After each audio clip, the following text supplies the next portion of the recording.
সবজি খিচুড়ি, মাংস ভুনা আর সালাদ।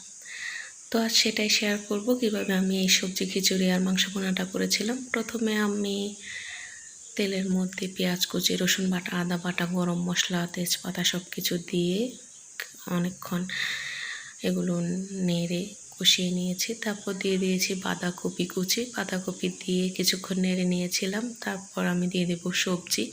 এখানে আমি টমেটো কুচি, ফুলকপি, আলু, বরবটি, 2 ধরনের পেঁয়াজকুলি সব কিছুই নিয়ে নিয়েছি অল্প পরিমাণে, মানে আমার যতটুকু ইচ্ছে হয়েছিল। তো সব কিছু ভালোভাবে মশলার মধ্যে কষিয়ে নিয়েছি নেড়ে। তারপর এখন দিয়ে দিব চাল আর ডাল আমি ধুয়ে রেখেছিলাম। তো আমি এখানে প্রায় চাল ডাল হাফ কেজির মতো দিয়ে দিয়েছি। হাফ কেজির থেকে একটু বেশি হবে, দুটোই আমি সম পরিমাণ দিয়েছি। আর সবজিও আমি চাল ডাল অনুযায়ী নিয়েছি। তো আমি এখানে দিয়ে দিয়েছি 1 চামচ হলুদের গুঁড়া, 1 চামচ লবণ। যেহেতু আমি একটু কম পরিমাণে রান্না করব, মানে তো আমি আমার পরিমাণ মতোই লবণ আর হলুদের গুঁড়া দিয়েছি। আপনারা যে পরিমাণে খিচুড়িটা রান্না করবেন সেই পরিমাণে দিলেই ভালো হবে। তো আমি ঢেকে কিছুক্ষণ জাল করে নিয়েছিলাম, তারপর একটু নেড়ে নিচ্ছি। এখন দিয়ে দিব আমি পানি, যাতে খিচুড়িটা রান্না হয়ে যায়। তো আমি চাল ডাল মানে সবজি যে পরিমাণ তার ডাবল পরিমাণে আমি পানি দিয়ে দেব, যাতে পুরো রান্নাটা হয়ে যায়। 2-3 বার বলক আসার পর আমি খিচুড়িটা দমে রাখবো, যাতে ভালোভাবে হয়ে যায়।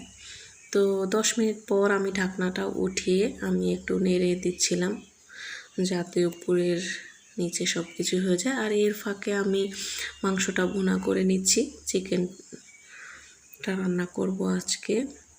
খিচুড়ির পাতিলটা অন্য জায়গায় সরিয়ে রেখেছি। তো আমি তার জন্য পেঁয়াজ, রসুন, আদা বাটা, গরম মশলা সব কষিয়ে মাংসটা দিয়ে দিচ্ছি। মাংসটা কিছুক্ষণ কষিয়ে নিয়ে হলুদ গুঁড়া, মরিচ গুঁড়া, গরম মশলা, জিরার গুঁড়ি সব কিছু দিয়ে আমি রান্না করে নেব। তো আমি পেঁয়াজগুলিও দিয়েছিলাম মাংসে, পেঁয়াজগুলি দিয়ে তো এগুলো মাংসের মশলা দিয়েছিলাম একটু, যাতে গ্রানটা ভালো আসে। তো এই তো 15-20 মিনিট রান্নার পর আমার রান্নাটা হয়ে গেছে। আমি জিরার গুঁড়া দিয়ে মুরগির মাংস রান্না শেষ করেছি। আসলে আমার মাংসটা খুবই ভালো হয়েছিল। এটা বেশ কিছুদিন আগের ভিডিও, এডিট করা হয়নি, তাই শেয়ার করতে পারিনি। এই তো দেখেন আমার খিচুড়িটা হয়ে গেছে। প্রায় 20 থেকে 25 মিনিট দমে রেখেছিলাম আমি।